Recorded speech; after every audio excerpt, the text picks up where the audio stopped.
சாவோ Phraya ரிவரில் 1 day tour எடுத்தாச்சுங்க. Pass வாங்கியாச்சு 150 பாட்.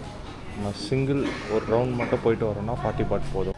செம்ம க்ரௌடாக இருக்குங்க. நம்ம போகிற இந்த ஃபெரி தான் தாய்லாந்து கவர்மெண்ட்டால் டூரிஸ்ட்காக அரேஞ்ச் பண்ணியிருக்கிற ஃபெரிங்க. ரொம்பவும் அஃபோர்டபுள் ப்ரைஸில் 150 தாய் பாத்துக்கு 1 டே பாஸ் கொடுக்குறாங்க. நம்ம ஊர் பைசாக்கு கிட்டத்தட்ட ஒரு 400 ருபீஸ் வரும்னு வச்சுக்கோங்க. இந்த நதிக்கரையில் பேங்காக்கோட மோஸ்ட் ஃபேமஸான கோயிலுங்க, அரண்மனைங்க, நிறைய கல்ச்சுரல் அட்ராக்ஷன்ஸ் எல்லாமே இந்த நதிக்கரையில் அமைஞ்சிருக்குதுங்க. ஸோ ஏகப்பட்ட ஃபெரி ஸ்டாப்ஸ் வந்து இதில் இருக்குதுங்க. நம்ம எங்கே வேணாலும் ஏறலாம், எங்கே வேணால் இறங்கலாங்க 1 டே பாஸ் எடுத்துட்டா.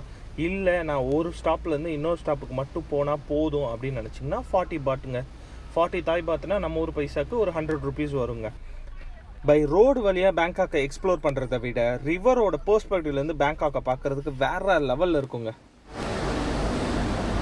இந்த நதியே ஒரு மேஜிக்கல் பிளேஸ் தாங்க. யூனிக்கான அட்மாஸ்பியரை கண்டிப்பாக ஃபீல் பண்ணுவீங்க. பேங்காக் வந்தால் மிஸ் பண்ணாமல் பாருங்கள்.